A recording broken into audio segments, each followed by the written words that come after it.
And they'll keep it on the ground with Bell. And this has been a familiar sight all afternoon as they stop him behind the line. A loss of a full 3 yards, and now it's second down.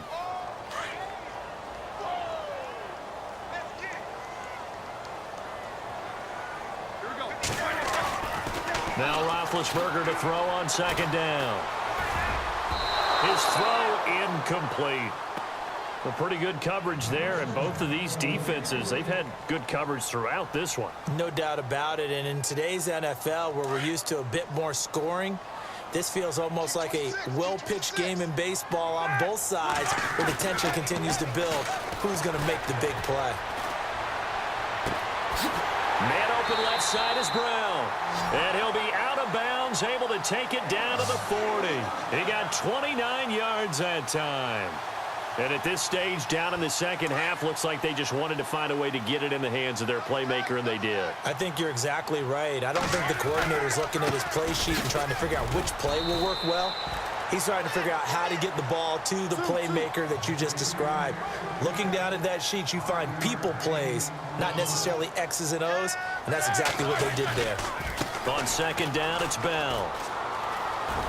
Nothing doing. Barely able to muster a yard to hit the 35. Sometimes with the running game, you've just got to stick with it. Look, it's the third quarter, no time to panic. But that also doesn't mean you just do it the same way you've been doing it the entire ball game. Maybe change up some blocking assignments or run a few different plays, but stay with the overall essence of the running game. Got a man. It's Brown. And brought down, but not before he was able to break the tackle, and the extra effort moves the sticks. The passing game in rhythm right now for Pittsburgh. There's another first down. Defense really showing respect to the deep ball here, playing off the receivers. Now a first down carry by Bell. A tough run gets him just inside the 10 to the 9, but no further. It's a 7-yard carry to set them up with a 2nd and 3. Hey, when you get good yardage like that on first down, it really does a whole lot of good for your entire offense. But I love the way he's finishing those runs. At the end of things, he's making sure he gets just a little bit extra. Give him a yard on the run there, and that's going to set up a 3rd down and 2.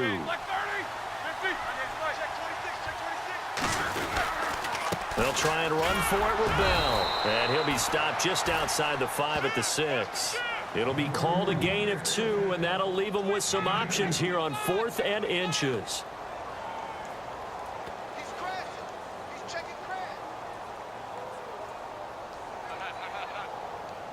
And Mike Tomlin going to roll up the sleeves here and say, let's go for it on 4th. First carry for James Conner. And he has the first down before he's tackled at the 5. Just a yard, but that's all they needed. And by the slimmest of margins, it'll be 1st and goal. And on the outside, they're playing press coverage. They come out here in the eye. Again, it's Conner. And he's into the end zone. Touchdown, Steelers. A great play there. A 5-yard touchdown run. And the Steelers are an extra point away from tying this thing up. It's good, and we're all tied at 7 apiece.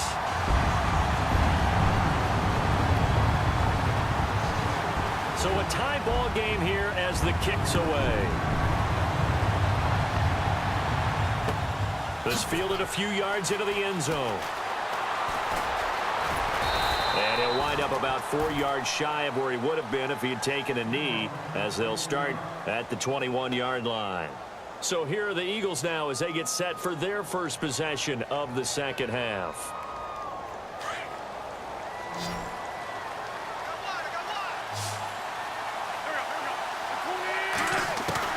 On first down, Wentz.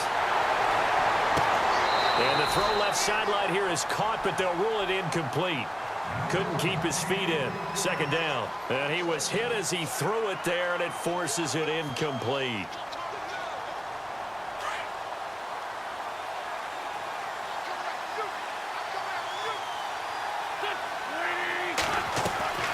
Wentz now giving to Blunt on the draw. And he he's going to get this one across the 30-yard line.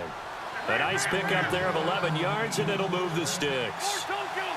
Absolutely love the run right there. This guy's known for his quickness, but also for his speed. He's able to get to the second level almost before you blink if you give him any type of blocking. Always talk about slot receivers, and they're usually known as quicker than fast. In this case, we've got a guy who's quick and fast, and he used it to great advantage. Now a carry for Blunt, and he'll be brought down, losing yardage back at the 40. Back now in Pittsburgh. 7-7 is our score. Pretty even matchup so far as we start quarter number 4.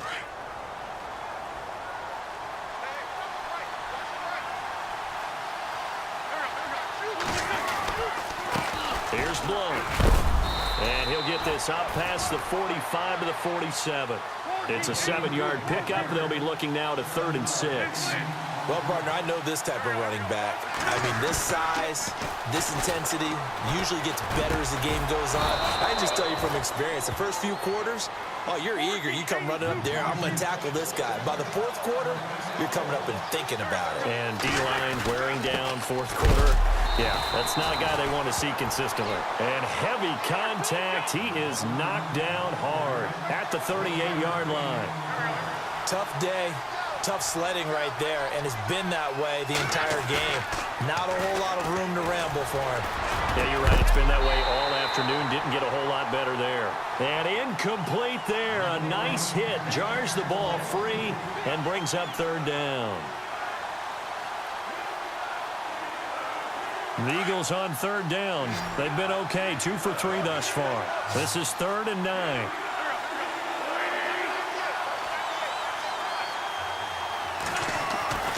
Throwing now is Wentz. And the 3rd down pass falls incomplete. There's definitely contact there, but it's the 4th quarter of a kind of tight game, and sometimes the officials just say, let them play.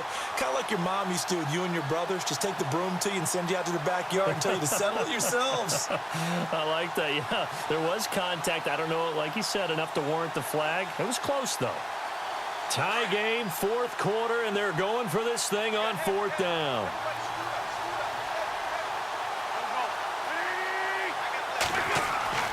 Now Wentz. Jeffrey reels it in over the middle. And the broken tackle helps lead to a 1st down gain. 13 yards on the pickup, and they're able to pick up the conversion here on 4th down.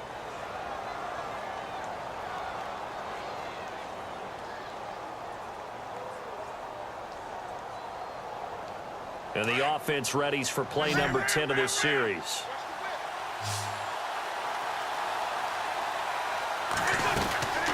They'll run it now out of the gun. He's to the 10, and he'll take it into the end zone for an Eagles touchdown. LeGarrette Blount, 25 yards, and the Eagles have taken the lead.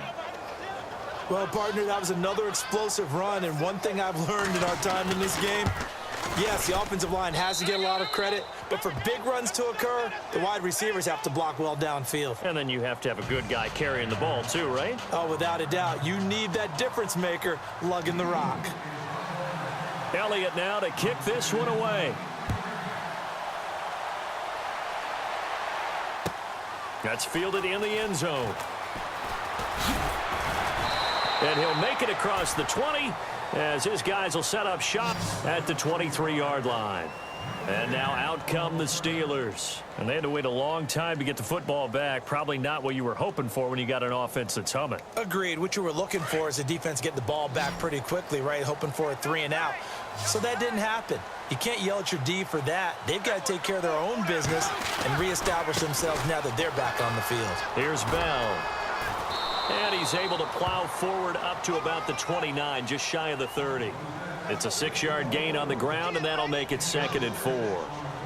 Let's talk a little football 101 here, because one of the keys to advancing the ball downfield, success on 1st down. Huge difference, as we know, between 2nd and 4 and 2nd and 8 and 9. They'll go again with Bell. And this has been a familiar sight all afternoon as they stop him behind the line. They'll lose a yard, and it brings up 3rd. And the trend continues here in the fourth like it was in the first, second, and third. He's had nowhere to run. And you're probably thinking to yourself, why do they keep feeding him the football? Well, they trust him first and foremost. They do believe that over time he might actually pop one of these runs. But the bottom line is he takes care of the ball well for them, so they'll keep handing it to him. And he's got the first down yardage before being taken down at midfield. A good pickup there, a 22. And, of course, the quarterback in this situation, he's realizing time is becoming a factor. Let's see if they can get some points on the board here late. Time for a break. We're back to see what happens after this.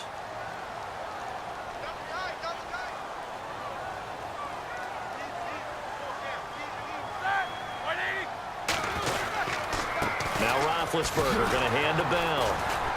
And this has been a familiar sight all afternoon as they stop him behind the line. It's a loss of a yard there, and now second down. Not in a position where they absolutely have to rush right now, but they definitely have to pick up the tempo a bit. He'll look to throw.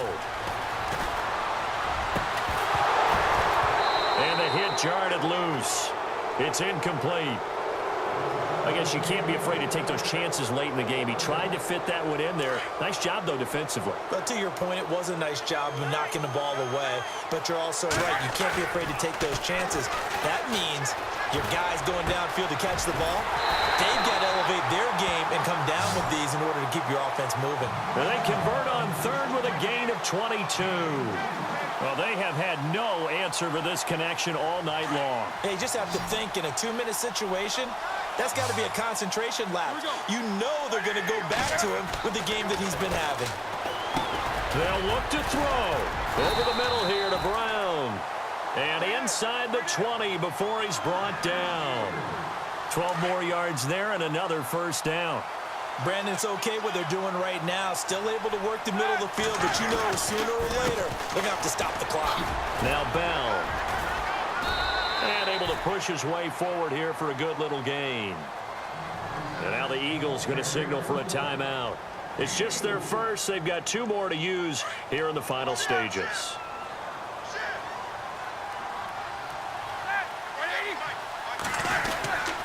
Roethlisberger with a give to Bell. And he'll be taken down here at about the 11. 2 yards the gain there, and now they're left with a third and about 4 for a first. This is what happens sometimes when you abandon the running game. It's hard to get back to it because once guys get out of that mentality of firing out and hitting people, hard to get them started again occasionally. Back to throw. This will be caught just inside the 10. And he's able to work it here to the 8-yard line. 2 yards is all they'll get on the completion. It's 4th down. I'm a little surprised right here. They've got 3 timeouts left. The clock's running down, and they aren't using them. Those timeouts. And he is across and in for the score. And now they can tie the game in the final stages with the extra point. Or they can go for 2 and go for the win. So getting the big touchdown they needed late in the 4th. Now what do? You conservative and just tie it up? No, I think you put your practice into game situation. Go as fast as possible. You already have your play call ready to go. Go for 2 and decide it right now. Back to throw. And it is caught. They got the 2 points, and with it, they've taken the lead. Boswell on now to kick this one away. This fielded a few yards into the end zone.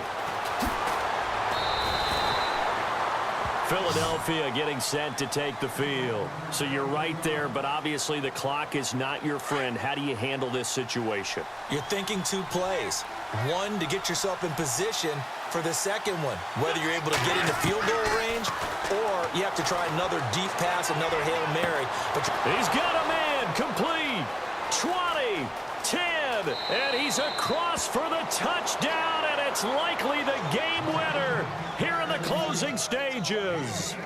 Might be seeing that one on the highlight shows tonight. The home run ball here in the 4th quarter to take the lead. There's nothing like being aggressive, preaching that to your team, and then following through. All the way through. Go ahead and throw one more up there. Why not? Been a great game, and we are not done yet.